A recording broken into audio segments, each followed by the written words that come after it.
HIV, HPV, hepatitis B ഉൾപ്പെടെ 30-ലധികം പാരസൈറ്റുകൾ, വൈറസുകൾ, ബാക്ടീരിയകൾ ഓറൽ, വജൈനൽ, ഏനൽ സെക്സ് വഴി പടരുന്ന ലൈംഗിക രോഗങ്ങളാണ്.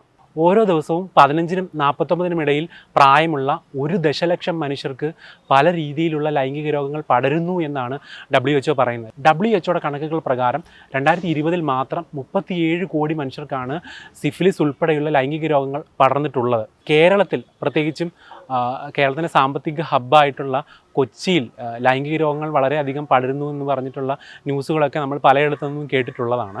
പിന്നെ LGBTQIA+ കമ്മ്യൂണിറ്റിപ്പെട്ടവർക്കാണ് STI അല്ലെങ്കിൽ HIV പോലെയുള്ള അസുഖങ്ങൾ പടരുന്നതെന്ന സ്റ്റിഗ്മകൾ നിലനിൽക്കുന്നുണ്ട്. ഈ സാഹചര്യത്തിൽ HIV ഉൾപ്പെടെയുള്ള STIകളുടെ കാര്യത്തിൽ നമുക്ക് ആധികാരികമായിട്ടുള്ള വിവരങ്ങൾ വേണ്ടത് വളരെ അനിവാര്യമായിട്ടുള്ള കാര്യമാണ്. ഈ സാഹചര്യത്തിൽ നമ്മൾ കൊച്ചിയിൽ സ്റ്റേറ്റ് എയ്ഡ്സ് കൺട്രോൾ സൊസൈറ്റിയുടെ കീഴിൽ പ്രവർത്തിക്കുന്ന സുരക്ഷാ പ്രൊജക്റ്റിനെയാണ് നമ്മൾ സമീപിച്ചിരിക്കുന്നത്. അപ്പം നമുക്ക് സുരക്ഷാ പ്രൊജക്റ്റിലെ നമുക്ക് അങ്ങളോട് തന്നെ ഇതുമായി ബന്ധപ്പെട്ടിട്ടുള്ള ആധികാരികമായിട്ടുള്ള കാര്യങ്ങൾ എങ്ങനെയാണെന്ന് ചോദിക്കാം.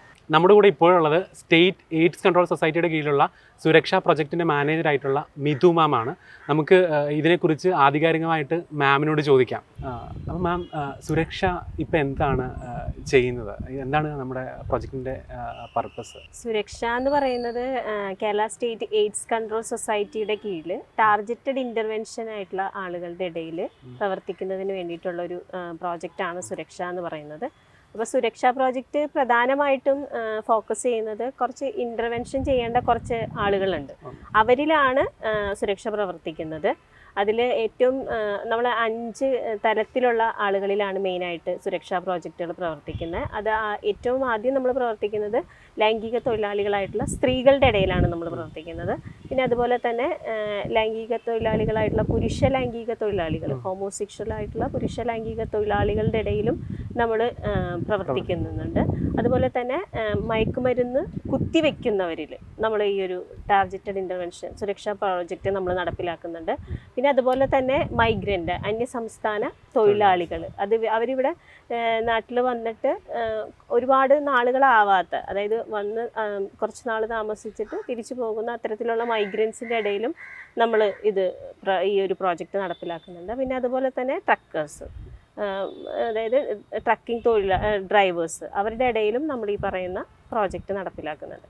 ഈ ഒരു പ്രോജക്റ്റിൻ്റെ ഒരു പ്രധാന ലക്ഷ്യം എന്ന് പറയുന്നത് HIV AIDS-ൻ്റെ പ്രതിരോധമാണ് നമ്മൾ ഉദ്ദേശിക്കുന്നത്. അപ്പോൾ സുരക്ഷാ പ്രോജക്റ്റ് വഴി ഇത്തരത്തിലുള്ള ആളുകളിലേക്ക് നമ്മൾ HIV AIDS വരാതിരിക്കാനുള്ള പ്രതിരോധമായിട്ടുള്ള പ്രവർത്തനങ്ങൾ നമ്മൾ നടപ്പിലാക്കുകയാണ്. അപ്പോൾ നമ്മൾ പ്രധാനമായിട്ടും നമ്മുടെ പ്രോജക്റ്റിൽ നിന്ന് കുറേ സർവീസുകളാണ് നമ്മൾ ഇവരിലേക്ക് എത്തിക്കുന്നത്. അതിലെ ഏറ്റവും ആദ്യത്തെ എന്ന് പറയുന്നത് അവരുടെ ആരോഗ്യ സംരക്ഷണം തന്നെയാണ്. അപ്പോൾ അതിൽ വരുന്നതാണ് HIV പരിശോധനയും സിഫിലിസ് എന്ന് പറയുന്ന മറ്റൊരു ലൈംഗിക രോഗത്തിൻ്റെ പരിശോധന. അതുപോലെ തന്നെ ഈ രണ്ടിലും പെടാത്ത മറ്റ് ലൈംഗിക രോഗങ്ങൾ ഉണ്ടോ എന്ന് പരിശോധിക്കുന്നതിന് വേണ്ടിയിട്ടുള്ള ആരോഗ്യപരമായിട്ടുള്ള സ്ക്രീനിങ്ങുകൾ നമ്മൾ ചെയ്യുന്നുണ്ട്. അതുകൂടാതെ നമ്മൾ TB, ട്യൂബർകുലോസിസ് ഉണ്ടോ എന്നുള്ളത് നമ്മൾ 4 സിംറ്റംസ് വെച്ചിട്ട് ഫോറസ്റ്റ് സ്ക്രീനിങ് നമ്മൾ പ്രോജക്റ്റിൽ നടത്തുന്നുണ്ട്. അതായത് അവർക്ക് വിട്ടുമാറാത്ത 2 ആഴ്ചയിലധികം വിട്ടുമാറാത്ത ചുമയുണ്ടോ, അതുപോലെ തന്നെ അവരുടെ ശരീരഭാരം കുറയുന്നുണ്ടോ, അതുപോലെ തന്നെ അവർക്ക് രാത്രിയിലുള്ള പനി അല്ലെങ്കിൽ അതുപോലെ തന്നെ രാത്രിയിലുള്ള വിയർപ്പ്, ഇങ്ങനെയുള്ള രോഗലക്ഷണങ്ങൾ നമ്മൾ സ്ക്രീൻ ചെയ്യും. അതിലെന്തെങ്കിലും ഉണ്ടെങ്കിൽ നമ്മൾ അവരെ തൊട്ടടുത്തുള്ള ഹോസ്പിറ്റലുകളിലേക്ക്, ജില്ലാ ഹോസ്പിറ്റലുകളിലേക്ക് നമ്മൾ റെഫർ ചെയ്യും. അല്ലാന്നുണ്ടെങ്കിൽ പിന്നെ മറ്റൊരു സംവിധാനം എന്ന് പറയുന്നത് ഹെപ്പറ്റൈറ്റിസ് ബിയും സിയും, അത് നമ്മൾ ഇതുപോലെ തന്നെ ഹോസ്പിറ്റലാണ് നമ്മൾ അതിനുള്ള തൊട്ടടുത്തുള്ള ടെസ്റ്റിങ്ങിന് നമ്മൾ വിടുന്നത്. ഇത്തരത്തിലുള്ള സ്ക്രീനിങ്ങുകളാണ് നമ്മൾ പ്രധാനമായിട്ടും ഇത്തരത്തിലുള്ള ആളുകളിലേക്ക് എത്തിക്കുന്നത്. അതോടൊപ്പം തന്നെ നമ്മുടെ മറ്റൊരു ഇമ്പോർട്ടൻ്റ് ആയിട്ടുള്ള സംവിധാനമാണ് കൗൺസിലിംഗ്. അതായത് ഒരാൾക്ക് വേണ്ട കൗൺസിലിംഗ് നമ്മൾ പ്രൊവൈഡ് ചെയ്യും. അത് അവരുടെ എന്താ പറയുക, HIV ടെസ്റ്റ് ചെയ്യുന്നതിന് മുന്നുള്ള പ്രീ ടെസ്റ്റും പോസ്റ്റ് ടെസ്റ്റ് കൗൺസിലിംഗും നമ്മൾ കൊടുക്കും. അതായത് ഒരാൾ HIV ടെസ്റ്റിങ്ങിന് മുന്നേ അയാളെ ഒന്ന് നമ്മൾ തയ്യാറെടുക്കും. അതുപോലെ തന്നെ ടെസ്റ്റ് ചെയ്ത് കഴിയുമ്പോൾ അയാൾ പോസിറ്റീവ് ആണെങ്കിൽ അയാൾക്ക് അതിലുള്ള മെൻ്റൽ പ്രിപ്പറേഷൻസും ഫർദർ ട്രീറ്റ്മെൻറ്റിൻ്റെ കാര്യങ്ങൾ നമ്മൾ കൗൺസിലിംഗ് കൊടുക്കും. അല്ല നെഗറ്റീവ് ആണെങ്കിൽ ഇനി വരാതിരിക്കാനും ഏത് സമയത്ത് നമ്മൾ കൃത്യമായി ടെസ്റ്റ് ചെയ്യണം, ഇത്തരത്തിലുള്ള കൗൺസിലിംഗ് നമ്മൾ കൊടുക്കും. അതുപോലെ തന്നെ ഇവരിലുള്ള മാനസികമായിട്ടുള്ള ബുദ്ധിമുട്ടുകളെ തരണം ചെയ്യുന്നതിനുള്ള കൗൺസിലിംഗ് നമ്മൾ കൊടുക്കും. അതുപോലെ തന്നെ HIV പോസിറ്റീവ് ആയിട്ടുള്ള ഒരാൾക്ക് കൃത്യമായിട്ട് അയാളുടെ ട്രീറ്റ്മെൻറ്റ് ഫോളോ അപ്പും അയാളുടെ ആരോഗ്യ സംരക്ഷണം എല്ലാം നമ്മൾ നോക്കുന്നതിന് വേണ്ടിയിട്ട് അവർക്കും കൃത്യമായിട്ടുള്ള ഫോളോ അപ്പ് കൗൺസിലിംഗ് നമ്മൾ കൊടുക്കും. അപ്പോൾ ഇത് ഇപ്പം ടെസ്റ്റ് കഴിഞ്ഞിട്ടുള്ള കാര്യങ്ങളിലാണ് ഇപ്പം ഈ കൗൺസിലിംഗ് പോലുള്ള കാര്യങ്ങൾ വരുന്നത്.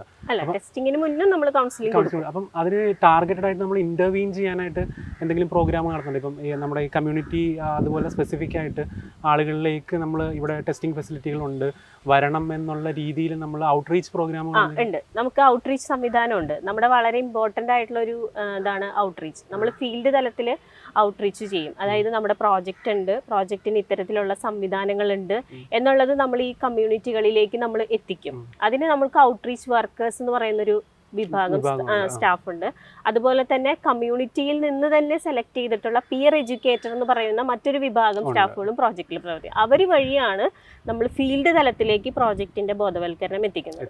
അതോടൊപ്പം തന്നെ നമുക്കൊരു മറ്റൊരു നമ്മുടെ അവയർനെസ് നമ്മൾ എത്തിക്കുന്നത് പ്രോജക്റ്റിനെ പ്രവർത്തനത്തിന് നമുക്ക് സുഖകരമായിട്ട് പ്രവർത്തിക്കാൻ വേണ്ടിയിട്ട് പോലീസുകളിൽ, ഡോക്ടേഴ്സിൽ, ലോഡ്ജ് ഉടമകൾ, അങ്ങനെ ട്രക്കേഴ്സ്, ഓട്ടോ ടാക്സി ഡ്രൈവേഴ്സ്, അവരുടെ ഇടയിലൊക്കെ നമ്മൾ പ്രോജക്റ്റിന്റെ സെൻസിറ്റൈസേഷൻ പ്രോഗ്രാമുകൾ നമ്മൾ നടത്താറുണ്ട്. അപ്പൊ എല്ലാ രീതിയിലും നമ്മളെ പ്രോജക്റ്റിനെ ഏറ്റവും നല്ല സർവീസിലേക്ക് എത്തിക്കാൻ വേണ്ട ഏറ്റവും അധികം പ്രവർത്തനം നമ്മൾ ഈ ഒരു പ്രോജക്റ്റ് വഴി നടപ്പിലാക്കുന്നുണ്ട്. അപ്പം ഇപ്പം ഇത് കണ്ടുകൊണ്ടിരിക്കുന്നവരിൽ പല ആളുകൾ കാണാം. അപ്പം അവർക്ക് ലൈക്ക് ഏതെങ്കിലും HIV അനുബന്ധ ലൈംഗിക രോഗങ്ങളിൽ ഞാനിപ്പോൾ ഒരു ടെസ്റ്റിങ്ങിന് പോകണോ എന്നുള്ള ഒരു തോട്ട് ലൈക്ക് അത് ഏത് സാഹചര്യത്തിലാണ് വരേണ്ടത്, അല്ലെങ്കിൽ അങ്ങനെ ഒരു തോട്ട് വരുന്നതിന് വേണ്ടിയിട്ട് നമ്മൾ വെയിറ്റ് ചെയ്യേണ്ട കാര്യമുണ്ട്. ഇപ്പം ഒരാൾ നോർമൽ ലൈഫ് ഇരിക്കുന്നു, അയാൾ ചിലപ്പം സെക്ഷലി ആരെങ്കിലുമായിട്ട് ഇൻ്റർകോഴ്സ് ഉണ്ടായിരിക്കും, അല്ലെങ്കിൽ വേറെ ഏതെങ്കിലും രീതിയിൽ ഇൻവോൾവ് ആയിട്ടുണ്ടായിരിക്കും. അപ്പം അങ്ങനെ ഒരു സാഹചര്യത്തിലോട്ട് എത്തണോ ഇപ്പം നമുക്കൊരു ടെസ്റ്റിങ്ങിനോ അല്ലെങ്കിൽ സ്ക്രീനിങ്ങിനോ?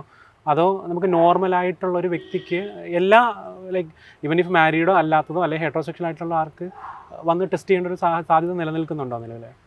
എൻ്റെ ഒരു അഭിപ്രായത്തിൽ HIV എന്ന് പറയുന്നത് ഇന്നൊരു കാരണം ഉണ്ടായാൽ മാത്രമേ ഞാൻ HIV ടെസ്റ്റ് ചെയ്യുള്ളൂ എന്നുള്ള ധാരണ എല്ലാവരും മാറ്റണം. അതുകൊണ്ട് തന്നെയാണ് ഒരു വർഷം നമ്മളൊരു വേൾഡ് AIDS ഡേയുടെ ലോഗോ തന്നെ to know your HIV status എന്ന് പറഞ്ഞുകൊണ്ട് നമ്മളൊരു ലോഗോ ആ വർഷം ആ ഒരു തീം നമ്മൾ പ്രസന്റ് ചെയ്തത്. കാരണം നമ്മളിപ്പോൾ നമുക്ക് പ്രഷർ ഉണ്ടോ എന്നുള്ളതോ ഷുഗർ ഉണ്ടോ എന്നുള്ളതോ കൊളസ്ട്രോൾ യാതൊരുവിധ നമ്മളുടെ അടുത്ത് ചെയ്യുമെന്ന് പറഞ്ഞിട്ടല്ല നമ്മളത് ചെയ്യുന്നത്. കാരണം അതിൻ്റെ ഒരു നീഡ് നമുക്കുണ്ട്.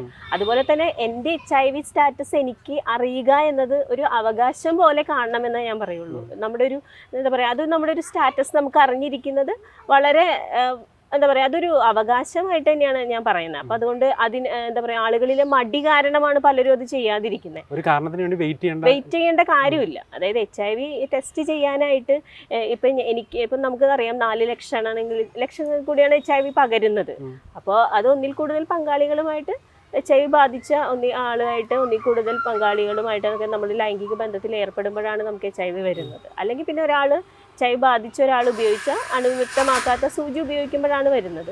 അല്ലെങ്കിൽ അണുബാധിതയായ അമ്മയിൽ നിന്ന് കുഞ്ഞിലേക്ക്, അപ്പം അല്ലെങ്കിൽ അണുബാധിതമായിട്ടുള്ള രക്തോൽപ്പന്നങ്ങൾ നമ്മൾ സ്വീകരിക്കണം. ഈ 4 മാർഗത്തിലൂടെയാണ് HIV പകരുന്നത്. പക്ഷെ എനിക്ക് ഈ റിസ്ക് ഒന്നും ഇല്ലെങ്കിലും എൻ്റെ HIV സ്റ്റാറ്റസ് ഞാൻ അറിഞ്ഞിരിക്കുന്നതിൽ ഒരു തെറ്റുമില്ല. അപ്പം നമ്മുടെ നാട്ടിലുള്ള അവസ്ഥ എന്താണ്? പ്രത്യേകിച്ചും കൊച്ചിയിലൊക്കെ കേസസ് കൂടുന്നു എന്നൊക്കെ പറഞ്ഞിട്ടുള്ള കിംവദന്തികളൊക്കെ എല്ലായിടത്തും ഉണ്ട്. അപ്പോൾ കൊച്ചിയിൽ വരുന്നവർക്കൊക്കെ കുറച്ച് പ്രിക്കോഷണറി ആയിട്ടാണ് ആളുകൾ, പ്രിക്കോഷ്യസ് ആണ് ആളുകൾ പല രീതിയിൽ. അപ്പം നമ്മുടെ നാട്ടിൽ എന്താണ് അവസ്ഥ? നമ്മുടെ നാട്ടിൽ ഇപ്പോഴത്തെ ഒരു ഇത് വെച്ച് കഴിഞ്ഞാൽ ഇപ്പം നമുക്ക് HIV പോസിറ്റീവ് കേസുകൾ റിപ്പോർട്ട് ചെയ്യുന്നുണ്ട്. കാരണം ഇപ്പോൾ നമുക്ക് കഴിഞ്ഞ വർഷങ്ങളിൽ കിട്ടിയതിനേക്കാൾ കൂടുതൽ കേസുകൾ ഈ വർഷം നമുക്ക് കിട്ടുന്നുണ്ട്. അതായത് ആളുകൾ HIV ടെസ്റ്റ് ചെയ്യാൻ തുടങ്ങിയപ്പോഴാണ് നമുക്ക് HIV പോസിറ്റിവിറ്റി റിപ്പോർട്ട് ചെയ്യുന്നത്. അപ്പോൾ ആളുകളിൽ പോസിറ്റിവിറ്റി കൂടി വരുന്നുണ്ട്. അപ്പോൾ നമുക്കൊരു 95 എന്ന് പറഞ്ഞൊരു ടാർഗറ്റ് ഇപ്പോൾ നാക്കോ നടപ്പിലാക്കിയിട്ടുണ്ട്, നാഷണൽ എയ്ഡ്സ് കൺട്രോൾ ഓർഗനൈസേഷൻ. അതായത് 95% ആളുകൾ ടെസ്റ്റ് ചെയ്യുക എന്നുള്ളതാണ്. ആ ടെസ്റ്റ് ചെയ്തിട്ട് അവരിൽ പോസിറ്റിവിറ്റി ഉണ്ടെങ്കിൽ അവരെ നമ്മൾ ട്രീറ്റ്മെൻറ്റിലേക്ക് എത്തിക്കാം. അപ്പോൾ ആ ട്രീറ്റ്മെൻറ്റിലേക്ക് എത്തിച്ച് അവരുടെ വൈറസിനെ നമ്മൾ സപ്രസ് ചെയ്യിക്കുക. അപ്പോൾ ആളുകളിൽ ഇപ്പോൾ പോസിറ്റിവിറ്റി നമ്മുടെ ഒരു സിനോറി അനുസരിച്ച് പോസിറ്റിവിറ്റി കൂടി വരികയാണ്. പക്ഷെ 2025 ആകുമ്പോഴേക്കും മുഴുവൻ ആളുകളെയും കണ്ടെത്തി, അണുബാധിതരായിട്ടുള്ള മുഴുവൻ ആളുകളെയും കണ്ടെത്തി നമ്മൾ അവരെല്ലാവരെയും വൈറലി സപ്രസ്ഡ് ആക്കുക, അതായത് മെഡിസിന് വിധേയരാക്കി അവരുടെ വൈറസിന്റെ രക്തത്തിൽ കുറയ്ക്കുക എന്നതാണ് നമ്മുടെ ഇപ്പോഴത്തെ ലക്ഷ്യം. അപ്പോൾ ഇപ്പോഴത്തെ ഒരു നവാസ് ചോദിച്ച പോലെ പോസിറ്റിവിറ്റി കൂടുന്നുണ്ട്. അത് കൂടി നമുക്കതിനെ ഇല്ലാതാക്കണം. അതായത് ആരൊക്കെയാണോ ഞാൻ പോസിറ്റീവ് ആയിന്ന് അറിയാതെ നിൽക്കുന്നത് അവരെല്ലാവരെയും കണ്ടെത്തി നമ്മൾ ട്രീറ്റ്മെന്റിലേക്ക് എത്തിക്കണം. അതാണ് ഇപ്പോഴത്തെ നമ്മുടെ ഒരു ലക്ഷ്യം. കൊച്ചി കേരളത്തിലെ നോക്കിക്കഴിഞ്ഞാൽ കൊച്ചിയിൽ പൊതുവെ കേസുകളുടെ എണ്ണം കൂടുതലാണെന്ന് പറയുന്നതിന് കാരണം എന്താ? ഇപ്പൊ എറണാകുളത്ത് എന്ന് പറഞ്ഞു കഴിഞ്ഞാൽ കേസുകൾ ഇപ്പൊ കുറച്ച് കൂടുതലാണ്. അതായത് നമുക്കിവിടെ അവസരങ്ങൾ കുറച്ചധികം കൂടുതലാണ്. അതായത് എന്താ പറയാ, ഇപ്പൊ സെക്സിൽ ഏർപ്പെടാനാണെങ്കിലും മയക്കുമരുന്ന് ഉപയോഗിക്കാനാണെങ്കിലും ഒക്കെ നമുക്ക് അളവുകളും അല്ലെങ്കിൽ അതിനുള്ള അവസരങ്ങളും ഇവിടെ കൂടുതലാണ്. അതുകൊണ്ടായിരിക്കാം. പിന്നെ ഒന്നിൽ കൂടുതലധികം അന്യ സംസ്ഥാന തൊഴിലാളികളും മറ്റുള്ളവരും ഒക്കെ കൊച്ചി ഒരു എന്താ പറയാ ഒരു മുംബൈ പോലെയാണ്. ഒരുപാട് ആളുകൾ വന്നു പോയിക്കൊണ്ടിരിക്കുന്ന പലവിധ ആളുകളുമായി നമുക്ക് ബന്ധപ്പെടാനുള്ള ഒരുപാട് അവസരങ്ങൾ ഇവിടെ ഉണ്ട്. അതുകൊണ്ടായിരിക്കാം നമുക്ക് കൊച്ചിയിൽ പോസിറ്റിവിറ്റി കുറച്ച് കൂടുന്നത്. അതെ അതെ. അപ്പം ഏതൊക്കെ തരത്തിലുള്ള STIs ആണ് നിലവിലുള്ളത്? അപ്പോൾ HIV നമ്മൾ മിക്കപ്പോഴും കേൾക്കുന്നതാണ്. അപ്പം STI എന്ന് പറയുമ്പോഴത്തേക്ക് ആളുകൾ പെട്ടെന്ന് HIV പോകുന്നത്. അപ്പം ഏതൊക്കെ മറ്റ് അസുഖങ്ങളാണ് നിലവിലുള്ളത്? അതാണ് മറ്റൊരു വിഷയം. കാരണം എല്ലാവർക്കും HIV AIDS പറ്റി അറിയാം, പക്ഷെ മറ്റുള്ള ലൈംഗിക രോഗങ്ങളെ പറ്റി ആർക്കും അറിയില്ല. അതൊരു വളരെ ഒരു എന്താ പറയുക വളരെ വ്യക്തമായിട്ടുള്ളൊരു യാഥാർത്ഥ്യമാണ്. അത് HIV പോലെ തന്നെ, അല്ലെങ്കിൽ HIV എന്ന് പറയുന്നത് വന്നു കഴിഞ്ഞാൽ സാധാരണ ഒരു വ്യക്തിയെ പോലെ നമുക്ക് ജീവിക്കാൻ പറ്റും. പക്ഷെ അല്ലാതെ നമുക്ക് കണ്ടുപിടിക്കാൻ ഒരുപാട് കാലതാമസങ്ങളുള്ള STIs ഉണ്ട്. അത് നമുക്ക് മരണം വരെ കൈവരിക്കാനുള്ള സാധ്യത കൂടുതലാണ്. അതിൽ വളരെ ഇമ്പോർട്ടൻ്റ് ആയ ഒരു STI ആണ് സിഫിലിസ്. അത് സിഫിലിസ് എന്ന് പറയുന്നത് നമുക്ക് രക്തപരിശോധനയിലൂടെ മാത്രം കണ്ടെത്താൻ പറ്റുന്ന ഒരു രോഗമാണ്. കാരണം സിഫിലിസിന് രോഗലക്ഷണങ്ങൾ കുറവാണ്. അതായത് ഇപ്പോൾ എന്തെങ്കിലും ലക്ഷണം കാണിച്ചാൽ മാത്രമേ നമുക്ക് ആ രോഗം ഉണ്ടെന്ന് അറിയാൻ പറ്റുള്ളൂ. പക്ഷെ സിഫിലിസ് നമുക്ക് അങ്ങനെയുള്ള രോഗലക്ഷണങ്ങളൊന്നും കാണിക്കില്ല. അതും ഇതുപോലെ നമ്മൾ രക്തം പരിശോധിച്ച VDRL എന്ന് പറയുന്ന ഒരു ടെസ്റ്റ് ഉണ്ട്. അതായത് അത് ചെയ്താൽ മാത്രമാണ് നമുക്ക് സിഫിലിസ് കണ്ടെത്താൻ പറ്റുള്ളൂ. അതുപോലെ തന്നെ ഇപ്പോൾ കുറച്ച് നാളായിട്ട് വർദ്ധിച്ചു വരുന്ന STI ആണ് ജെനിറ്റൽ വാർഡ്സ്, അരിമ്പാറ പോലെയുള്ളത്, ജനനേന്ദ്രിയങ്ങളിൽ അരിമ്പാറ വരുന്നത്. അതുപോലെ തന്നെയാണ് ഹെർപ്പിസ് എന്ന് പറയുന്നത്, അൾസേഴ്സ് ഉണ്ടാകുന്നത്. പിന്നെ അതുപോലെ തന്നെ കാൻഡിഡിയാസിസ്, സ്കാബിസ്, പിന്നെ അതുപോലെ തന്നെ ഗൊണേറിയ, അതായത് പെനിസ്, അതുപോലെ തന്നെ ഡിസ്ചാർജ് ഒക്കെ, അങ്ങനെ STIs ഒരുപാടുണ്ട്. പക്ഷെ ഇത് നമ്മൾ സ്ക്രീൻ ചെയ്താലോ അല്ലെങ്കിൽ ഇതിനെക്കുറിച്ച് ബോധവാന്മാരായാൽ മാത്രമേ നമ്മൾ ഇത്തരത്തിലുള്ള ട്രീറ്റ്മെന്റിലേക്ക് എത്തുള്ളൂ. ഇപ്പൊ സിഫിലിസ് ഒക്കെ അറിയാതിരുന്നു കഴിഞ്ഞാൽ അത് നമുക്ക് മരണം വരെ കൈവരിക്കാം, അല്ലെങ്കിൽ പാരലൈസ്ഡ് ആവാം, കാഴ്ച നഷ്ടപ്പെടാം, അങ്ങനെ ഒരുപാട് ദോഷങ്ങളുണ്ട്. അതുപോലെ തന്നെ മറ്റ് STIs ആണെങ്കിലും അങ്ങനെ തന്നെയാണ്. ഇപ്പോൾ പിന്നെ STI വന്നു കഴിഞ്ഞാൽ HIV സാധ്യത 100% നമ്മൾ പറയുന്നത്. അതായത് ഇപ്പൊ എന്റെ പെനിസിലോ അല്ലെങ്കിൽ ജനനേന്ദ്രിയങ്ങളിൽ എവിടെയെങ്കിലും മുറിവുണ്ടെങ്കിൽ അതിലൂടെ അണുക്കള് അല്ലെങ്കിൽ വൈറസ് പകരാനുള്ള സാധ്യത 100%. അപ്പൊ അതുകൊണ്ട് STI ഉള്ള ഒരാള് തീർച്ചയായിട്ടും HIV ബാധിതനാവാനുള്ള സാധ്യത വളരെ കൂടുതലാണ്. STIsന്റെ ഒരു സിനോറിയോ ഇപ്പൊ ഭയങ്കര ഹൈ ആണ്, ഭയങ്കരമായിട്ട് കൂടുതലാണ്. പ്രത്യേകിച്ച് ഈ പറയുന്ന ആനൽ ഭാഗത്ത് ഉണ്ടാകുന്ന വാർഡ്സുകൾ അല്ലെങ്കിൽ പെൻസിൽ ഉണ്ടാകുന്ന വാർഡ്സുകൾ. അതുപോലെ സിഫിലിസിന്റെ എണ്ണം വളരെ കൂടുതലാണ്. സിഫിലിസ് അതായത് ഇപ്പോൾ കഴിഞ്ഞ മാസം നമുക്ക് 3 കേസാണ്, ഈ മാസം 8 കേസായിരിക്കും. അതായത് സിഫിലിസിന്റെ എണ്ണവും, കാരണം ആളുകൾ ഇതിനെപ്പറ്റി ബോധവാന്മാരല്ല, ഇത്തരത്തിലുള്ള STIs ഉണ്ടെന്നുള്ളത് ആർക്കും അറിയില്ല. അപ്പൊ അതൊരു വലിയൊരു പ്രശ്നമാണ്. എല്ലാവരും HIV ഉണ്ടെന്ന്, എനിക്ക് HIV വരാനുള്ള ലക്ഷണങ്ങളൊന്നും ഞാൻ കാണുന്നില്ല, HIV എനിക്കില്ല എന്നുള്ള വിശ്വാസം. പക്ഷെ STI ഉണ്ടോ എന്നുള്ളത് അവർക്ക് അറിയുമില്ല. അപ്പൊ അത്തരത്തിലുള്ളൊരു STIയുടെ ഒരു ഗ്രോത്തും വളരെ കൂടുതലാണ്. ഇവൻ HIV പോയി ടെസ്റ്റ് ചെയ്ത് കഴിഞ്ഞാലും പിന്നെ മറ്റ് സുരക്ഷിതരായി മറ്റ് ടെസ്റ്റുകളിലൊന്നും അവരോട്ട് കടക്കുന്ന സാഹചര്യം. അതായത് ഇപ്പൊ ഇവിടെ വരുന്നപ്പോ ആളുകളുടെ അടുത്ത് നമ്മൾ ചോദിക്കുമ്പോൾ എല്ലാവർക്കും HIV പറ്റി അറിയാം, പക്ഷെ സിഫിലിസ് എന്താന്ന് അവർ ഇവിടെ വരുമ്പോഴേ അറിയുന്നുള്ളൂ. പക്ഷെ അപ്പോൾ ടെസ്റ്റ് ചെയ്യുമ്പോൾ ചിലപ്പോൾ സിഫിലിസ് ഉണ്ടാവും, റിയാക്റ്റീവ് ഉണ്ടാവും. സിഫിലിസിന്റെ ഒരു 3 സ്റ്റേജ് ഉണ്ട്. ആ സ്റ്റേജ് 3 എത്തുമ്പോഴാണ് അത് സിംറ്റമാറ്റിക് ആവുള്ളൂ. എന്നാലും ചിലവിൽ അപ്പോഴും സിംറ്റമാറ്റിക് ആവാൻ സാധ്യതയില്ല. അത് നമ്മുടെ ഡിപ്പെൻഡ് അപ്പോൺ നമ്മുടെ ഇമ്മ്യൂണിറ്റി അതനുസരിച്ചാണ് വരുന്നത്. അപ്പൊ അതുകൊണ്ട് STIsന്റെ ഒരു ഗ്രോത്തും വളരെ കൂടുതലാണ്. അപ്പൊ ആളുകൾ STIനെ പറ്റിയും ബോധവാന്മാരാവണം എന്നുള്ളത് വളരെ ഇമ്പോർട്ടൻ്റ് ആയിട്ടുള്ള ഒരു കാര്യമാണ്. പിന്നെ ഇപ്പോൾ വജൈനൽ സെക്സോ അല്ലെങ്കിൽ ഏനൽ സെക്സോ വഴി മാത്രമാണ് HIV ഒക്കെ പകരുന്നതെന്ന് പറയുന്നുണ്ട്. പക്ഷെ അതിനപ്പുറം വേറെ സാധ്യതകൾ, ഇപ്പം ഓറൽ സെക്സ് ഒക്കെ മനുഷ്യർ ഏറ്റവും കൂടുതൽ ചെയ്യുന്നതാണ്. അപ്പം അത് സുരക്ഷിതമാണെന്ന് പറഞ്ഞിട്ട് ചെയ്യുന്നവരുണ്ട്. അപ്പം വജൈനൽ സെക്സും ഓറൽ സെക്സിലും ഞാനിപ്പോൾ പ്രൊട്ടക്ഷൻ ഉപയോഗിച്ചു, അതുകൊണ്ട് എനിക്ക് STI വരാൻ ചാൻസ് ഇല്ല എന്ന് പറഞ്ഞ് വേറെ ടെസ്റ്റിങ്ങിനൊന്നും അല്ലെങ്കിൽ ഞാനൊരു റിസ്ക് കാറ്റഗറി പെടുന്നില്ല എന്നൊക്കെ പറഞ്ഞിരിക്കുന്നവരുണ്ട്. അപ്പം മറ്റു സാധ്യതകൾ എന്താണ്? അതായത് ഇപ്പോൾ ആനൽ സെക്സിലൂടെയോ അല്ലെങ്കിൽ ഈ പറയുന്ന വെജനൽ സെക്സിലൂടെയോ മാത്രമല്ല, ഓറൽ സെക്സിലൂടെയും HIV പകരില്ല എന്ന് ആരും പറഞ്ഞിട്ടില്ല. പകരും. അതായത് ഇപ്പോൾ 100%-ൽ ചിലപ്പോൾ 90% പകരില്ലായിരിക്കും, എങ്കിൽ 10%-ഉം ഓറൽ സെക്സിലൂടെ HIV പകരാനുള്ള സാധ്യതയാണ്. കാരണം നമ്മുടെ വായിലുണ്ടാകുന്ന പുണ്ണു വഴിയോ അല്ലെങ്കിൽ മുറിവ് വഴിയോ നമുക്ക് ഓറൽ സെക്സ് ചെയ്യുമ്പോഴും നമ്മൾ സുരക്ഷിതമല്ല എങ്കിൽ നമുക്ക് HIV പകരാനുള്ള സാധ്യതയുണ്ട്. അതുപോലെ തന്നെ ഈ പറയുന്ന ഇപ്പൊ നമുക്കൊരു ട്രെൻഡ് എന്ന് പറയുന്നത് മൈഗ്രൻസിന്റെ ഇടയിൽ നീഡിൽ ഷെയർ ചെയ്യുന്ന ഒരു ഇതുണ്ട്.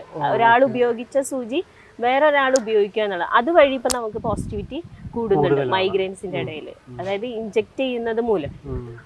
അപ്പോൾ ഇപ്പോൾ സെക്സിലൂടെ മാത്രമല്ല ഇഞ്ചെക്റ്റിൽ കൂടെയും നമുക്ക് പകരാനുള്ള സാധ്യത സെക്സിനേക്കാൾ സ്പീഡിൽ നമുക്ക് ഇഞ്ചക്ഷനിലൂടെ പകരും. കാരണം രക്തത്തിൽ ഇത് അലിയുന്നത് വളരെ സ്പീഡിലാണ്. അപ്പൊ രക്തത്തിലേക്ക് തന്നെയാണ് നമ്മൾ വീണ്ടും ഇഞ്ചെക്ട് ചെയ്യുന്നത്, ഡയറക്റ്റ് ഇഞ്ചെക്ട് ചെയ്യാണ്. അപ്പൊ ആ ഒരു സിനറിയും ഇപ്പൊ കൂടുതലാണ്. ഇനിയിപ്പം സുരക്ഷയിൽ ഏറ്റവും കൂടുതൽ വരുന്നതിലും ഇപ്പം റിപ്പോർട്ട് ചെയ്യപ്പെടുന്നതിൽ ഒക്കെ ഏത് പ്രായപരിധിയിലുള്ള ആളുകളാണ് കൂടുതൽ ഉൾപ്പെടുന്നത്? ഇപ്പൊ നമുക്കൊരു ഏജ് കാറ്റഗറി വരുമ്പോൾ നമുക്കൊരു 25 വയസ്സിനും അതായത് 30 വയസ്സിൽ താഴെയുള്ളവരിലാണ് നമുക്ക് പോസിറ്റിവിറ്റി കൂടുതൽ വരുന്നത്. പിന്നെ നേരെ തിരിച്ചാണ് വരുന്നത്, അതായത് ഒരു 55-60 എബോവിലാണ് വരുന്നത്. 55-60 എബോവിലാണ് പിന്നെ വരുന്നത്. ആദ്യം ഏജ് കുറവാണെങ്കിൽ ഒരു 20 to 30 ആണെങ്കിൽ നേരെ തിരിച്ചാണ് അപ്പുറത്ത് 50 to 70 ഏജിലൊക്കെയാണ് പിന്നെ നമുക്ക് ടെസ്റ്റിംഗിൽ പോസിറ്റിവിറ്റി റിപ്പോർട്ട് ചെയ്യുന്നത്. ഈ മാം ഇപ്പോൾ കുറച്ച് മുമ്പ് പറഞ്ഞിട്ടുണ്ടായിരുന്നു സെക്സ് വർക്കേഴ്സിൻ്റെ ഇടയിലുള്ള ഇൻ്റർവെൻഷൻസ്. അപ്പോൾ അതിലിപ്പം സെക്സ് വർക്കേഴ്സ് എന്ന് പറയുമ്പോഴത്തേക്കും അതിനകത്ത് വിമൻ സെക്സ് വർക്കേഴ്സ് ഉണ്ട്, പുരുഷ സെക്സ് വർക്കേഴ്സ് ഉണ്ട്, അതുപോലെ തന്നെ ട്രാൻസ്ജെൻഡർ സെക്സ് വർക്കേഴ്സ് ഉണ്ട്. അപ്പം സെക്സുമായി ബന്ധപ്പെട്ട അല്ലെങ്കിൽ STIയുമായി ബന്ധപ്പെട്ടിട്ടുള്ള കേസുകളുടെ കാര്യം പറയുമ്പോൾ ഏറ്റവും കൂടുതലും ട്രാൻസ് കമ്മ്യൂണിറ്റിയാണ് ആളുകൾ, ട്രാൻസ്ജെൻഡേഴ്സിനെയാണ് ആളുകൾ ഇങ്ങനെ പൊതുബോധം അങ്ങനെയാണ് നിലനിൽക്കുന്നത്. അപ്പം വിമൻ സെക്സ് വർക്കേഴ്സ് അങ്ങനെ ഒരു ജെൻഡറിന് അപ്പുറത്തേക്ക് എങ്ങനെയാണ് കേസുകളുടെ എണ്ണം നിലവിൽ? എൻ്റെ ഒരു അഭിപ്രായത്തിൽ ഇപ്പോൾ ലൈംഗിക തൊഴിലാളികളിലോ ട്രാൻസ്ജെൻഡേഴ്സിലോ അല്ലെങ്കിൽ മെയിലായിട്ടുള്ള ഹോമോസെക്ഷൽസിലോ ഒന്നുമല്ല, എല്ലാ കാറ്റഗറിയിലും പോസിറ്റിവിറ്റി ഉണ്ട്. അതിൽ കൂടുതൽ ജനറൽ കാറ്റഗറിയിലുണ്ട്. അതായത് ഇപ്പോൾ നമുക്ക് ജനറൽ പോസിറ്റിവിറ്റിയും വളരെ കൂടുതലാണ്. അപ്പോൾ ഞാൻ ഏത് കാറ്റഗറി എന്നുള്ളതല്ല, എൻ്റെ റിസ്ക് ആണ് അവിടെ ഇൻഡിക്കേറ്റ് ചെയ്യുന്നത്. ഞാനൊരു ഹെട്രോസെക്ഷലാണ്, പക്ഷെ എനിക്ക് ഒന്നിൽ കൂടുതൽ ലൈംഗിക പങ്കാളികൾ ഉണ്ടെങ്കിൽ ഞാൻ റിസ്ക് ആണ്. പക്ഷെ ഞാനൊരു ട്രാൻസ്ജെൻഡർ ആണ്, ഞാൻ സുരക്ഷിതമല്ലാത്ത ഒന്നിൽ കൂടുതൽ ആളുകളുടെ അടുത്ത് പോയാൽ എനിക്കും പോസിറ്റിവിറ്റി റിപ്പോർട്ട് ചെയ്യും. അപ്പോൾ ജെൻഡർ ഒരു സ്പെസിഫൈഡ് ജെൻഡറിലല്ല ഒതുങ്ങി നിൽക്കുന്നത്, നമ്മുടെ റിസ്കിലാണ് HIV പകരാനുള്ള സാധ്യത എൻ്റെ ഒരു കാഴ്ചപ്പാടിൽ കൂടുതലെന്ന് പറയുന്നത്. ഇപ്പം നമുക്കിവിടെ ജനറൽ ടെസ്റ്റിംഗ് വളരെ കുറവാണ്. നമുക്ക് എന്തെങ്കിലും പരിപാടികളൊക്കെ ഉണ്ടെങ്കിലാണ് നമ്മൾ അല്ലെങ്കിൽ ജനറൽസിന് ടെസ്റ്റ് ചെയ്യാം, പക്ഷെ എന്നാലും നമ്മൾ ഫോക്കസ് ചെയ്യുന്നത് പർട്ടിക്കുലർ ഒരു കമ്മ്യൂണിറ്റിയിലേക്കാണ്. പക്ഷെ ഇപ്പോൾ ഹോസ്പിറ്റലുകളിലൊക്കെ നോക്കുമ്പോൾ ജനറൽ പോസിറ്റിവിറ്റി വളരെ കൂടുതലാണ്. പക്ഷെ അത് അവരുടെ റിസ്ക് അവിടെ അവരൊന്നിൽ കൂടുതൽ സുരക്ഷിതമല്ലാത്ത ഏതെങ്കിലും രീതിയിൽ അവർ പോകുന്നുണ്ടാവും. അപ്പോൾ നമ്മുടെ ജെൻഡർ സ്പെസിഫൈ ആയത് ഇതിന് പറയാൻ പറ്റില്ല. പക്ഷെ നമ്മുടെ റിസ്ക് ഏത് രീതിയിലാണോ നമ്മൾ ഇതിലേക്ക് എത്തിക്കുന്നത് അതനുസരിച്ചിരിക്കും നമ്മുടെ പോസിറ്റിവിറ്റി. അപ്പം ലൈംഗിക തൊഴിലാളികളുടെ കാര്യം പറഞ്ഞു. അപ്പോൾ ലൈംഗിക തൊഴിലാളികൾക്കിടയിൽ ഇപ്പം STIs സ്പ്രെഡ് ആവുന്നുണ്ടെന്നുള്ള ഒരു കാര്യമുണ്ട്.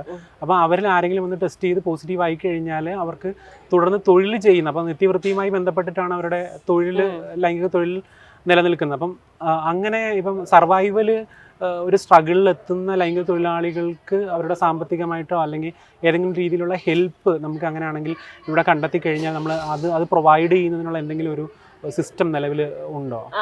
നമുക്ക് ഇവരുടെ ആരോഗ്യം പോലെ തന്നെ നമ്മൾ ഇവരെ ശ്രദ്ധിക്കുന്നതാണ് ഇവരുടെ വെൽഫെയറും.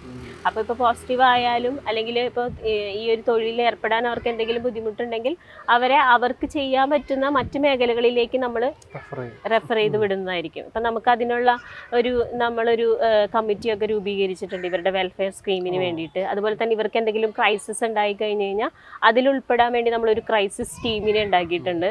അതിൽ വക്കീലുണ്ടാവും, പോലീസ് ഉണ്ടാവും, പിന്നെ അതുപോലെ തന്നെ ലോക്കലായിട്ടുള്ള ഏതെങ്കിലും ഒരു ലീഡർ ഉണ്ടാവും, റെപ്രസെൻറ്റേറ്റീവ്സിനെ ഉൾപ്പെടുത്തിക്കൊണ്ട് ഒരു കമ്മിറ്റി ഉണ്ടാവും. അതുപോലെ തന്നെ വെൽഫെയർ സ്കീമുകൾ പ്രൊവൈഡ് ചെയ്യുന്ന ഇവർക്ക് ജോലി ചെയ്യാൻ സാധ്യതയുള്ള സ്ഥാപനങ്ങൾ അങ്ങനെയുള്ളിടത്തൊക്കെ നമ്മൾ ഇത്തരത്തിലുള്ള എന്താ പറയുക സെൻസിറ്റൈസേഷനും അഡ്വക്കസിയും ഒക്കെ നടത്തിയിട്ട് ഇവരെ അങ്ങോട്ട് റെഫർ ചെയ്യുന്ന സംവിധാനവും നമ്മളുണ്ട്. ഒരിക്കലും അവർക്ക് ഒരു എന്താ പറയുക അവരുടെ ആരോഗ്യ ഉന്നമനം പോലെ തന്നെയാണ് നമ്മൾ അവരുടെ സാമ്പത്തികമായിട്ടും അല്ലെങ്കിൽ അവരുടെ ജീവിത നിലവാരം ഉയർത്തുന്നതിന് വേണ്ടിയിട്ടുള്ള എല്ലാ പ്രവർത്തനങ്ങളും നമ്മൾ ചെയ്തു കൊടുക്കുന്നതായിരിക്കും.